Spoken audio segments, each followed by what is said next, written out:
Un petit mot avant de conclure sur le syndrome de fatigue chronique. Ça, on le voit ça beaucoup en médecine interne parce que ça peut ressembler. Les malades sont vraiment fatigués. C'est pas des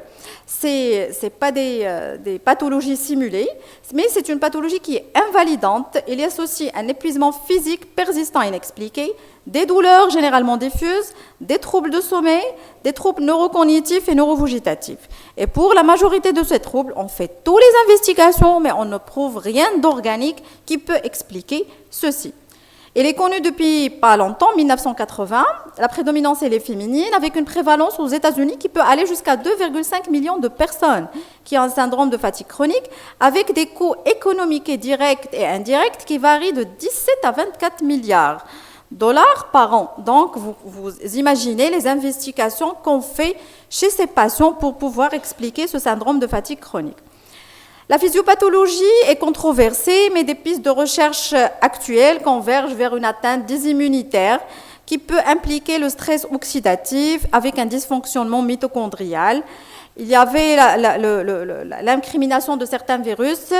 Autrefois, c'était les BV et actuellement, depuis l'avènement du Covid, on parle du syndrome de fatigue chronique post-Covid-19 ou le Covid-19 qui est là. Depuis les années 80, le syndrome de fatigue chronique a donné lieu à de multiples définitions différentes. Les plus utilisées en recherche, c'est les critères de Fukuda, établis en 1994 avec les auspices des Centres for Disease Control and Prevention. Donc, je ne vais pas vous citer les critères, mais globalement, c'est un syndrome d'épuisement professionnel inexpliqué avec des douleurs inexpliquées, des troubles du sommeil et des troubles neurocognitifs.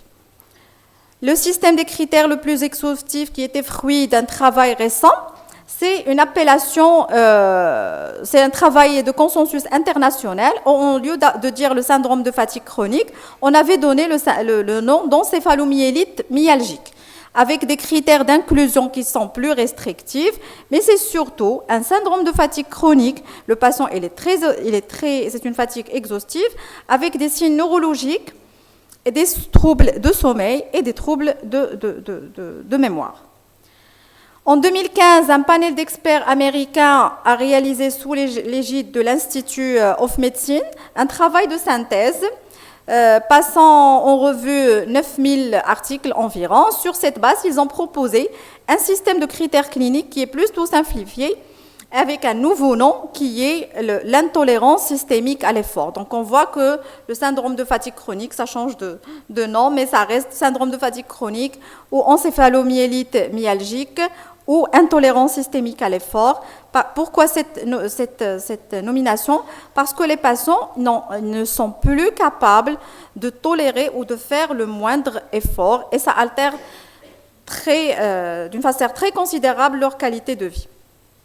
Ici, pour vous dire que toutes les classifications, ça englobe un problème de tolérance à l'effort avec une durée qui date de plus de 6 mois, d'un minimum de 6 mois, une fatigue persistante, des troubles cognitifs, des troubles de mémoire avec une altération de la qualité du sommeil et toute cette fatigue survient après le moindre effort.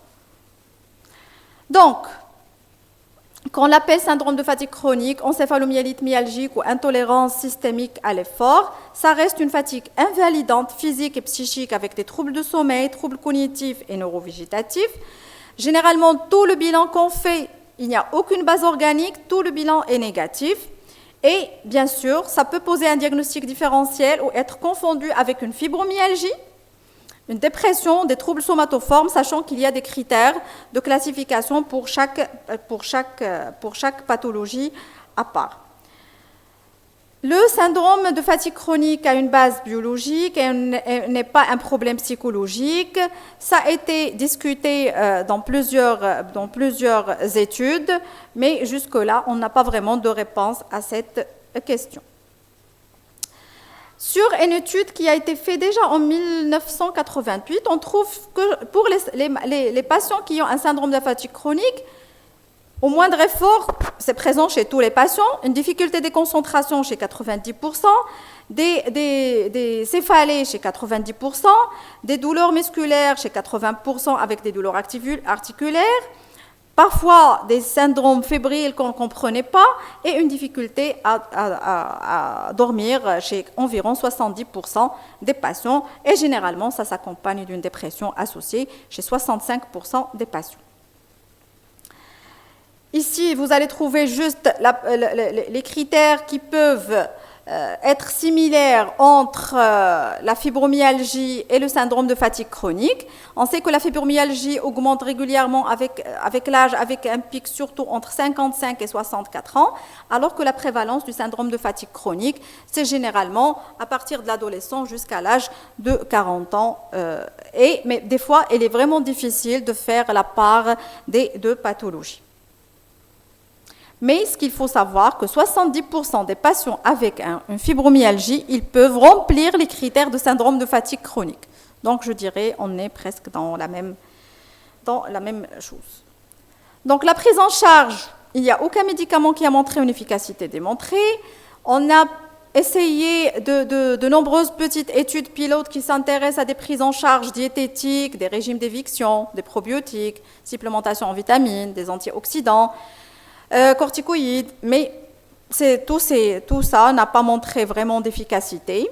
Les solutions proposées, c'est le reconditionnement progressif à l'effort avec une thérapie cognitivo-comportementale. Et dans cette étude, c'est la plus solide des études thérapeutiques, c'est l'étude PACE, qui démontre la supériorité d'un reconditionnement à l'effort qui est très progressif, ou d'une thérapie cognitivo-comportementale par rapport à une prise en charge standard qui dit que voilà, on va dire au patient juste de commencer à faire l'effort et il doit se pousser pour faire de l'effort, qu'il n'a rien d'organique. Donc quand on a fait la comparaison de ces deux méthodes, on avait trouvé plus en fait de la thérapie cognitivo-comportementale avec un reconditionnement progressif, on a de meilleurs résultats. Ce reconditionnement, le but, c'est d'aider le malade à reprendre progressivement ses activités physiques appropriées, inverser le déconditionnement et réduire la fatigue et l'incapacité. Comment on peut faire? C'est vraiment d'établir une ligne d'exercice avec ces malades d'une façon très progressive, 30 minutes d'exercice léger 5 fois par semaine, et on essaie d'augmenter le rythme d'une façon vraiment très progressive selon la tolérance du patient. Et généralement, les exercices utilisés, c'est surtout la marche. Sur l'article, vous pouvez trouver les détails de ce reconditionnement. Donc, en conclusion, pour le syndrome de fatigue chronique, le diagnostic est difficile et quand même, ça reste un diagnostic d'élimination. Il faut l'évoquer à chaque fois qu'on a une fatigue invalidante, persistante, plusieurs mois, associée à des douleurs inexpliquées, à des troubles de sommeil, troubles de mémoire, mais avec un bilan d'une atteinte organique qui est tout à fait négatif. Il faut quand même accompagner le patient par le médecin, ça doit être fondamental. Et la prise en charge, ça repose sur la thérapie comportementale et le reconditionnement progressif à l'effort. Et une chose pour laquelle on doit faire attention, c'est la reconversion professionnelle. Il faut trouver une solution pour ces patients, pour leur trouver des professions adaptées à leur capacité d'exercice pour diminuer cette fatigue. Et je vous remercie.